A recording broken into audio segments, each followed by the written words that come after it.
எல்லோருக்கும் வணக்கம். சும்மா இருந்தாவே சொர்க்கம் அப்படிங்கிற மாதிரி இன்னைக்கு வெட்டியாவே மார்க்கெட்டை முடிச்சு விட்டாங்க நண்பர்களே. நாளைக்கும் வேற லீவு. இனி நேர நரிமுகத்துல வியாழக்கிழமை அன்னைக்கு மந்த்லி எக்ஸ்பைரி நிஃப்டியில தான் நம்ம போய் முழிக்க போறோம். அப்ப நரி சந்தோஷமாக ஊழிவிட்டு அப்படின்னு பாட்டு பாடிக்கிட்டே போச்சுன்னா நம்மளுக்கு ஓகே. ஆனா கர்ண கொடூரமாக ஏதாவது கீழே இறங்கி போச்சுன்னா ஒரு நாள் லீவ் முடிஞ்சு கரெக்டா போய் இந்த நரிமுகத்திலேயே முழிச்சோம் அப்படின்ற மாதிரி வெக்ஸ் ஆகி போயிடுவோம். நண்பர்களே, ஏற்கனவே காட்டுக்குள்ள இருந்து ஒரு கொடூரமான சிங்கம் வீட்டுக்குள்ள வந்து நம்ம கூட சண்டை போட்டுட்டு இருக்கு. நம்மளே சமாளிக்க முடியாம திணறிட்டு இருக்கோம். இப்போ அது கூட ஒரு புலியும் சேர்ந்துக்கிட்டு நம்மளை பின்னாடி இருந்து அட்டாக் பண்ணா எவ்வளவு கஷ்டமா இருக்குமோ, அது மாதிரி ட்ரம்ப் அவர்களும் எலான் மஸ்க் அவர்களும் ஏதாவது ஒரு டாபிக் எடுத்து பேசும் பொழுது உலகமே பயப்பட்டுக்கிட்டு இருந்தது சமீபத்து நாட்கள்ல. இப்போ அவங்க பேச்சை கேட்டு அவங்க நாட்டுக்குள்ளேயே இப்போ பயங்கரமா பயப்படுறாங்க. அதாவது கலிபோர்னியா அப்படின்னு ஒரு மாகாணம் இருக்கு. அந்த மாகாணத்துல பிசினஸ்க்கு ஒரு சூட்டபிளான என்விரான்மெண்ட் இல்லைன்னு சொல்லிட்டு 2021 இருந்தே இவருடைய பிளான்ட்டை வெளியெடுத்துட்டு போன ஆள் தான் நம்மளுடைய எலான் மஸ்க் அவர்கள். அவர் என்ன சொல்றாரு, இன்னுமே அந்த கலிபோர்னியா அப்படின்ற மாகாணம் சரியா தொழில் நடத்துறதுக்கு உதவி செய்யாம பயங்கரமா செலவு பண்ணிக்கிட்டு இருக்காங்க கவர்மெண்ட் சைடு. அது எப்ப வேணாலும் மேபி பேங்க்ரப்சி ஆகலாம். அதாவது கும்பா பாடி ஒரு கட்டத்துல கவர்மெண்ட் அதிகாரிகளுக்கு கூட சம்பளம் கொடுக்க முடியாத நிலைங்கிறதுக்கு பேர் தான் பேங்க்ரப்சி அப்படின்றது. நீங்க உங்க நாட்டு பிரதமர் பேசுறதே எங்களால தாங்க முடியல. நீங்க வந்து ஒரு அரசியல்வாதி கிடையாது. நீங்க வந்து இந்த ஏதோ ஒரு டாஜ் அப்படின்ற ஒரு அமைப்புல நீங்க இருக்கீங்க, எல்லாம் ஓகே. பட் நீங்க பேசக்கூடிய ஒவ்வொரு வார்த்தையும் பயமுறுத்துற மாதிரியே இருந்தா நாங்க எப்படியா தொழில் நடத்துறது அப்படின்ற மாதிரி லேட்டஸ்டாக மார்க்கெட்டுக்குள் போடப்பட்ட புது கும்பா வரவு என்ன அப்படின்னு பாத்தீங்கன்னாக்கா எலான் மஸ்க் அவர்களுடைய ட்வீட் தான். அதுல இந்த அதாவது ரெண்டு இருக்குங்க நண்பர்களே. அதாவது ட்விட்டர்னு ஒன்று இருக்கு. இந்த ட்விட்டர்ல இவர் போட்டா அந்த விஷயம் பெரிய விஷயம் ஆயிருது. அதே மாதிரி இன்னொன்னு ட்ரூத் சோசியலா, ஆமா ட்ரூத் சோசியல்னு ஒன்று. ஸோ இந்த ரெண்டுலையும் மாறி பாரி இந்த தெய்வங்கள் எப்பெல்லாம் ஒரு இன்ஃபர்மேஷனை போடுறாங்களோ அப்பெல்லாம் அது ஒரு மாதிரி பதட்டத்தை உருவாக்குது. ஸோ இந்த விஷயம் வந்து ஆக்சுவலாக நம்மளுக்கு எந்த விதமான பிரச்சனையும் இல்லை. இது அமெரிக்க சைடு இருக்கக்கூடிய ஒரு பிரச்சனை தான். இதனால அவங்களுடைய மார்க்கெட் என்ன ஆகுது அப்படின்றத நம்ம பொறுத்து இருந்தா பார்க்கணும். நண்பர்களே, இன்னைக்கு இருக்கிறதுலே talk of the town, the top gainer in stock market in very difficult condition அப்படின்னு பார்த்தோம்னாக்க தங்கமயில் ஷேர் அப்படின்ற ஷேர் தான் இன்னைக்கு டாப் ஃபோக்கஸ்ல வந்திருக்கு. ஒய் இப்படி சந்தோஷமா இன்னைக்கு காலையில மார்க்கெட்ல பிளாட்ல இருந்து 20% ஏறி இருக்கானே, இந்த சந்தோஷம் எப்படி வந்தது அப்படின்னு பாத்தீங்கன்னாக்கா, முதல் செய்தி, இந்த மாதிரி அவங்களுக்கு டி நகர்ல ஓபன் பண்ணியிருக்கிற ஷோரூம்ல ஒரே நாள்ல 16 கோடிங்க நண்பர்களே. ஜஸ்ட் ஒரு நாள்ல 16 கோடி அப்படின்ற சேல்ஸ் நடந்திருக்கு ஒரே ஒரு ஷோரூம்ல. இது ஓப்பனிங் அப்படின்ற ஒரு ஏதாவது ஆஃபருக்கு இது போட்டிருப்பாங்க, டிஸ்கவுண்ட் போட்டிருப்பாங்க, அப்படி ஆயிருக்கும்னு வச்சுங்களேன். பட் இருந்தாலும் அவங்களுடைய குவார்டர்லி ரிப்போர்ட் அப்படின்றது பாத்தீங்கன்னா 90 நாளைக்கு அவங்க எத்தனை கோடி சேல்ஸ் பண்ணிருக்காங்க. 90 நாளைக்கு 1132 கோடி தான் அவங்களுடைய மொத்த சேல்ஸே. ஆனா இந்த ஷோரூம்ல ஒரே நாள்ல 16 கோடி. ஒருவேளை இப்படி சும்மா கற்பனைக்காக யோசிச்சு பாருங்க, 90 நாட்கள் இதே மாதிரி 16 கோடி என்பது அந்த ஒரே ஒரு ஷோரூம்ல வியாபாரம் நடக்குதுன்னு சும்மா ஒரு கற்பனையை எண்ணி பாருங்களேன். கிட்டத்தட்ட 1440 கோடி வருது. அப்ப என்ன ஆகுது, மொத்த அவங்களோட எல்லா பிரான்ச்சும் சேர்ந்து செய்யக்கூடிய சேல்ஸை இந்த ஒரே பிரான்ச்ல இன்னைக்கு நடந்த சேல்ஸை மறுபடியும் 90 நாளைக்கு ரிப்பீட்டடா நடத்தி காமிச்சாங்கன்னா அவங்க பல்வேறு பிரான்ச்களின் மூலியமாக 3 மாசம் செய்யக்கூடிய பிசினஸ் இந்த ஒரே பிரான்ச் அப்படின்றது செஞ்சிடும். உடனே போய் அந்த மேனேஜரை பிடிச்சி அந்த ஓனர்களா செய், இன்னைக்கு என்ன செஞ்சியோ அதே மாதிரி வரக்கூடிய 90 நாள்ல செய்வீர்களா அப்படின்னு கேட்கறாங்க அப்படின்ற மாதிரி அர்த்தம் கிடையாது. பட் ஒரு இன்ஃபர்மேஷனுக்கு இது போன்ற ஒரு பொட்டன்ஷியல் இருக்கிறதுனால தான் இன்னைக்கு திடீர்னு அந்த பங்கு கிட்டத்தட்ட 90% பக்கம் ஏறிட்டான். அது மட்டும் இல்ல, மீடியாக்கள்லையும் செய்தி வருது. என்ன செய்திகள் வருது அப்படின்னு பாத்தீங்கன்னா, சில புரோக்கரேஜ் ஹவுஸ் எல்லாம் இந்த தங்கமயில் ஜுவல்லரி பத்தி பேசியதாக சில நியூஸ்கள் அப்படின்ற செய்திகள் வந்து இன்னைக்கு வரும்பொழுது, அப்ப மத்தளத்துக்கு 2 பக்கமும் இடி என்பது போல இது மட்டும் இல்லாம இன்னும் ஒரு செய்தி என்ன அப்படின்னு பாத்தீங்கன்னா, சமீபத்தில் தங்கமயிலினுடைய ரைட்ஸ் இஷ்யூ அப்படின்றது போய்கிட்டு இருக்கு. அந்த தங்கமயிலினுடைய ரைட்ஸ் என்டர்டெயின்மெண்ட் அப்படின்றதுடைய ரெனவுன்சியேஷன் இன்னைக்கு, அதாவது மார்க்கெட்ல இன்னைக்கு விற்கக்கூடிய கடைசி நாள். சமீபத்தில் அந்த ரைட்ஸ் 380 ரூபா பக்கத்துல ஓபன் ஆச்சு, அப்புறம் 100 ரூபா வரைக்கும் எல்லாம் போச்சு. இப்ப இன்னைக்கு 207 ரூபாயில் இன்னைக்கு க்ளோஸ் ஆயிடுச்சு. இதுக்கப்புறம் மார்க்கெட்ல செல் பண்ண முடியாது. ஸோ அப்போ அந்த ஒரு ரைட்ஸ் அப்படின்றது இருந்தால் அடிஷ்னலாக 1400 ரூபா அப்படின்றது பே பண்ணி இந்த தங்கமயில் அப்படின்ற ஷேரை வாங்கிக்க முடியும் அப்படின்ற மாதிரி இருக்கு. அதுக்கு வந்து என்ன லாஸ்ட் டேட் அப்படின்னு பார்த்தீங்கன்னாக்கா மார்ச் 4ஆம் தேதிக்கு முன்னாடியே அப்ளை பண்ணிடணும். அதாவது இந்த ரைட்ஸ் அண்ட் டைட்டில்மெண்ட் யாருக்கிட்ட எல்லாம் இருக்கோ அவங்க அடிஷ்னலாக பேங்க்குகள் மூலியமாக 1400 ரூபா கட்டி அப்ளை பண்ணும் பொழுது அடிஷ்னலாக நார்மல் ஷேர் இன்னைக்கு ட்ரேட் ஆகி கொண்டு இருக்கக்கூடிய நார்மல் ஷேர் அப்படின்ற கிடைக்கிற ஒரு செய்தி வந்து ஆக பல்வேறு செய்திகள் தாங்கிய இந்த தங்கமயில் இன்னைக்கு உண்மையிலேயே ஒரு மயில் போல மிக அழகாக ஒரு தோகை விரித்து நடனமாடி ரொம்பவுமே மகிழ்ச்சி பண்ணியிருக்கான். நண்பர்களே, இன்னைக்கு சும்மா சொல்லக்கூடாது, இன்னொரு மிகப்பெரிய ஒரு ஹாட் நியூஸ் அப்படின்றது ஸ்டாக் மார்க்கெட்ல இன்னைக்கு போய்கிட்டு இருக்கு. என்ன அப்படின்னு பாத்தீங்கன்னா, இந்த டாடா கேபிட்டலினுடைய ஐபிஓ வருது. டாடா கேபிட்டலினுடைய போர்டு வந்து ஓகே ஐபிஓ வழியாக போலாம் அப்படின்னு அப்ரூவல் கொடுத்துட்டாங்க அப்படின்ற செய்தி வருது. இதனால என்ன ஆயிருக்குன்னு பாத்தீங்கன்னா, டாடா குரூப்ல இந்த டாடா இன்வெஸ்ட் அப்படின்ற பங்கு இன்னைக்கு ஒரு டாப் கெய்னர்ல ஒன்னா 7% மேல ஏறி இருக்கு. என்ன காரணம்னா, டாடா இன்வெஸ்ட் வந்து இந்த டாடா கேபிட்டல்ல ஹோல்டிங் வச்சிருக்காங்க. அப்ப அதை அவங்க செல் பண்ணாலும் ஒரு அளவுக்கு பணம் தான். டாடா கேபிட்டல் வந்து லிஸ்ட் ஆகி பெரிய அளவுல ஒரு மாதிரி லிஸ்டிங் கெயின் கிடைச்சதுனால இவங்களுக்கு ஒரு வகையில வருமானம் தான் அப்படின்ற மாதிரி பல கான்செப்டுகள்ல இன்னைக்கு இந்த டாடா இன்வெஸ்ட் அப்படின்றது 7% மேல் நோக்கி ஏறி வந்திருக்கு. இதுக்கு முக்கிய காரணம் இந்த டாடா கேபிட்டலுடைய ஐபிஓ அவங்க போர்டு கிட்ட இருந்து வந்த அப்ரூவல் நியூஸ் தான். அதே சமயத்தில் நம்ம கிட்ட துக்ககரமான செய்திகள் இருக்கு. ஏன்னா மார்க்கெட்டே கீழே இருக்கீல, அப்புறம் துக்ககரமான செய்திக்கு என்ன பஞ்சமா? அந்த வகையில பாத்தீங்கன்னா சமீபத்தினோட எப்படி ஒரு பங்கு, அதாவது நிறைய பேர் சொல்றாங்க நல்ல லாபத்தில் இருந்ததுங்க, நான் பாட்டுக்கு அப்படியே படுத்து தூங்கிட்டு இருந்தேன், ஒரு மாசம் கழிச்சு எந்திரிச்சு பார்த்தா எல்லாம் குப்புற கெடுக்கு, என் லாபம் எல்லாம் காத்தோட காத்தா கரைஞ்சு போச்சு அப்படின்றாங்க. சில பேர் என்னன்றாங்க, மனசு வெந்து போயிட்டேங்க, நான் ஒரு 2-3 மாசமா மார்க்கெட்டே பார்க்கலீங்க அப்படின்ற மாதிரி சொல்லிக்கிட்டு இருப்பாங்க. ஏன்னா அவங்களுடைய பங்கு கீழே 52 வீக் லோ பக்கத்தில் ட்ரேட் ஆகிட்டு இருக்கும். அப்புறம் பார்த்தா கடைசியில் ஒரு 4-5 மாசம் கழிச்சு வந்து பார்த்தங்க, 4-5 வருஷம் கழிச்சு பார்த்தங்க, திடீர்னு மேலே எந்திரிச்சு வந்துட்டாங்க அப்படின்ற மாதிரி சொல்றாங்க. அப்ப எப்படி இது நடக்குது அப்படின்றது ஒரு எக்ஸாம்பிள்னா நம்ம எடுத்து பார்த்தோம்னு வைக்கிங்களேன். யார் எப்ப அபாய சங்கு ஊதுவான்னே நம்மளுக்கு தெரியாது. நம்மளுடைய ஆளாத்தான் இருப்பான், நம்மளுடைய போர்ட்போலியோ இருக்கக்கூடிய ஆளாத்தான் இருப்பான். திடீர்னு அவன் பாட்டுக்கு ஒரு அபாய சங்க ஊதிட்டு கீழே கிடப்பான். ஒரு உதாரணத்துக்கு பாத்தீங்கன்னா, இந்த டாடா மோட்டார்ஸ் அப்படின்ற பங்கு ஒரு கட்டத்துல மேல் நோக்கி வந்திருக்கு. எவ்வளவு தூரம் வந்திருக்கு? 1200 ரூபா வரைக்கும் வந்துட்டு அங்கிருந்து நான் ஸ்டாப்பா இப்ப 660 ரூபா பக்கத்துல வந்திருக்கான். அப்ப இந்த 52 வீக் உச்சம் அப்படிங்கும் பொழுது 100 ரூபாயிலிருந்து 1000 ரூபாய்க்கு மேல வரும் பொழுது பாக்குறதுக்கு வாவ் அப்படின்ற மாதிரி தான் இருக்கும். ஆனா எப்படி இந்த இடத்துல இப்படி சரிகிறானுங்க, எப்படி கண்டுபிடிக்கிறது அப்படின்னா, அது எப்படியுமே கண்டுபிடிக்க முடியாது. அதாவது ஒவ்வொரு முறையும் அவன் மேல் நோக்கி ஏறி வந்த பிறகு அவனுடைய ரீசன்ட் லோவை தாங்கி பிடிக்கிறானா இல்ல கீழே வர்றானா அப்படின்ற பாரி பார்த்து மாத்திக்கிட்டே வரணும். ட்ரெயிலிங் ஸ்டாப் லாஸ்னு ஒரு கான்செப்ட் இருக்கு, அதை வச்சு பார்த்துக்கிட்டே வரணும். சில நேரங்கள் அது ஏமாத்தும். எப்படி அப்படின்னு பாத்தீங்கன்னாக்கா, இதுக்கு முன்னாடியே ஒரு முறை 2024ல நான் ஸ்டாப்பா இந்த டாடா மோட்டர் ஏறிக்கிட்டே வந்திருக்கு. அப்ப நம்மளுக்கு கண்ணு முன்னாடி இப்ப என்ன தெரியுது? சரி, ஒருவேளை இதுதான் லோ, இது ஹை அப்படின்ற மாதிரி நம்ம நினைச்சுக்கிட்டு ஒருவேளை நீ இங்கிருந்தே தொங்கிடுவானோ அப்படின்னு ஒரு வருஷத்துக்கு முன்னாடியே யாராவது நினைச்சிருக்கலாம். ஆனா அது என்ன ஆகுது பாருங்க, அவன் பெருசா கீழே இறங்குற மாதிரி காட்டுறான், ஏறுற மாதிரி காமிச்சுக்கிட்டு இருக்கான். திடீர்னு வந்து அவனுடைய பழைய ஹை என்பதை தாண்டிட்டான். அப்போ ஒருவேளை இறங்கிருமோ அப்படின்ற மாதிரி இந்த இடத்துல வெளியே வந்தவங்களுக்கு கும்பா குட்டி பாத்தியா உன்னை ஏமாத்திட்டேன் அப்படின்ற மாதிரி அவன் மேல் நோக்கி போன மாதிரி காமிச்சுக்கிறான். சரி, அப்ப மறுபடியும் இந்த வருஷம் என்ன பண்றான்னு பாத்தீங்கன்னா, அப்படியே 2024 கொஞ்சம் கொஞ்சமா முடியுது. 2024 எண்டு பக்கத்துல வந்துட்டோம். அப்பவும் என்ன பண்ணிருக்கேன், இந்த கும்பா குட்டி இந்த இடத்துல இப்படி லோ மாதிரி காமிச்சிருக்கான். காமிச்சிட்டு இப்படி மேல் நோக்கி போயிருக்கான். அப்ப இந்த லோவுக்கு கீழே போனா என்ன நினைப்பாங்க, போன தடவை இப்படி ஏமாத்திட்டான், லோவுக்கு கீழே போற மாதிரி போயிட்டு மேல் நோக்கி வந்துட்டான், இந்த முறை அதே மாதிரி மேல் நோக்கி போயிருமோன்னு எல்லாரும் அண்ணாந்து மேல பாருங்க அப்படின்னு எல்லாம் மேல பார்த்துக்கிட்டு இருப்பாங்க. ஆனா அப்ப கீழே சுட்டுருவான் டிஷும்னு. அப்ப சுட்டதுக்கு அப்புறம் என்ன ஆகும் அப்படின்னு பாத்தீங்கன்னாக்கா, கீழே சுட்டதுக்கு அப்புறம் என்ன ஆகுது அப்படின்னு பாத்தீங்கன்னாக்கா, அவன் அப்படியே கீழே போய் தொங்கிடுறான்.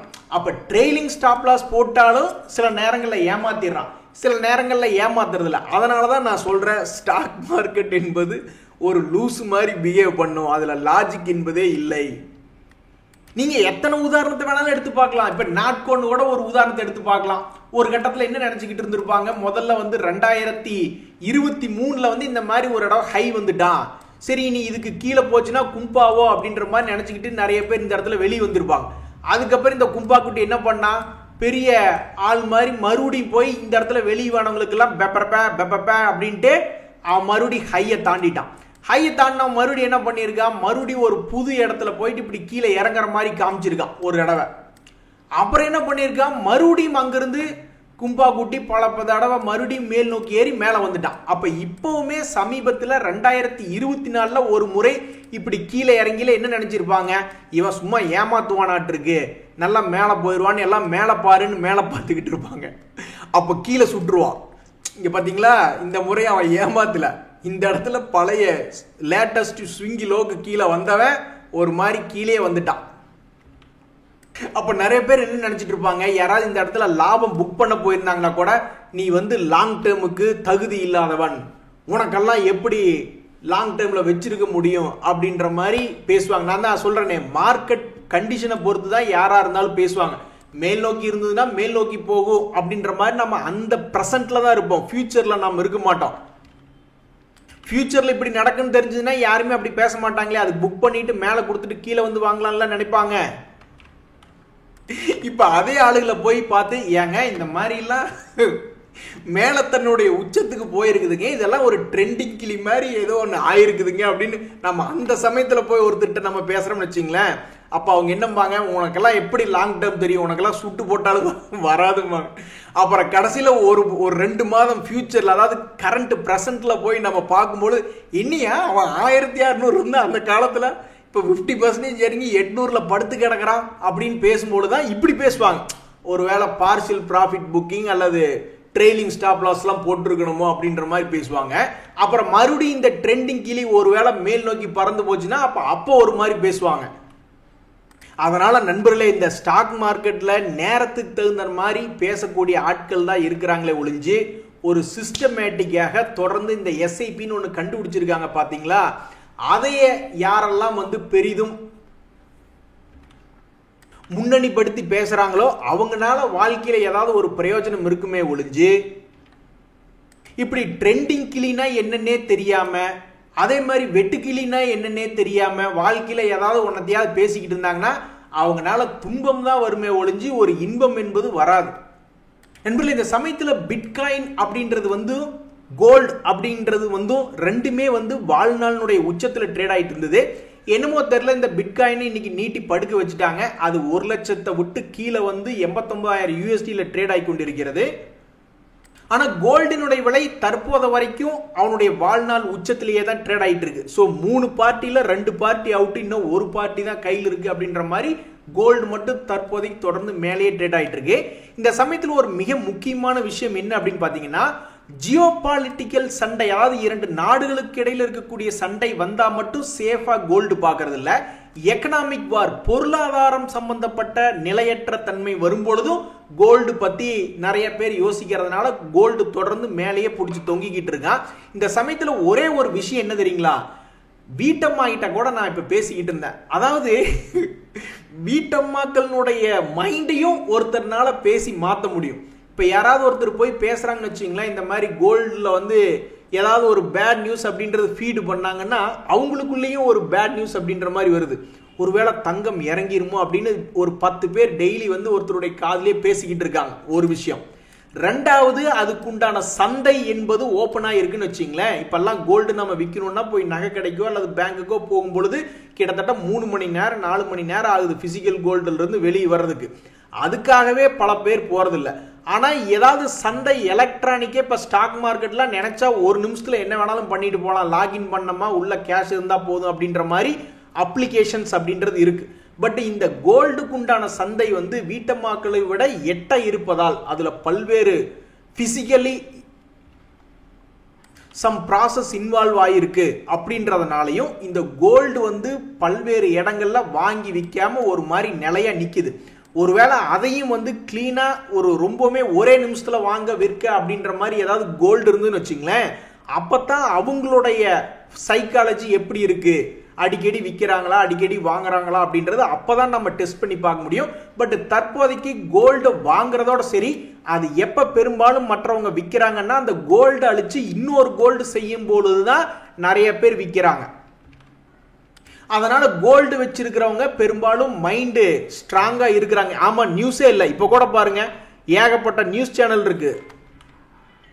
அந்த நியூஸ்களை பார்க்கும் பொழுதெல்லாம் உங்களுக்கு பிபி எகிரு, உங்க மைண்டுக்குள்ள 1000 தாட்டு வரும். ஆஹா, எதிரணியினர் இப்படி பேசிட்டானுங்களா, அவனுக்கு நான் கொடுக்குறேன்டா கவுண்டர்னு 10 பாயிண்ட் உங்க மைண்டுக்குள்ள வரும்.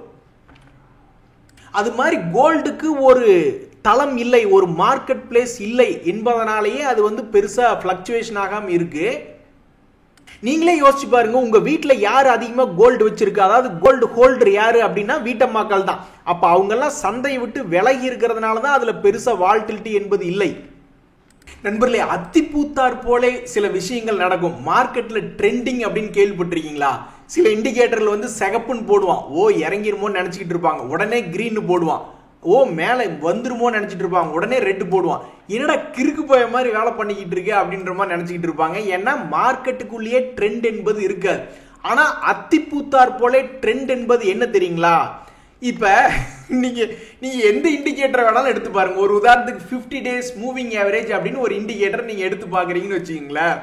அவன் என்ன பண்ணியிருக்கான் அப்படின்னா, இந்த டாடா மோட்டர்லாம் ஒரு காலத்துல 1000 ரூபாய் விட்டு கீழே இறங்கிருமோ அப்படின்ற மாதிரி ஒரு இடம் யோசிச்சிருக்கான். அதுக்கப்புறம் பார்த்தா 1000 ரூபாயிலிருந்து இப்ப 661 ரூபாய். நீங்க எந்த பங்கு எடுத்து பார்த்தாலும் சரி, இப்ப மார்க்கெட் இறங்கி கொண்டு இருக்கிறதுனால ட்ரெண்டிங் என்பது அதுல காட்டுவான்.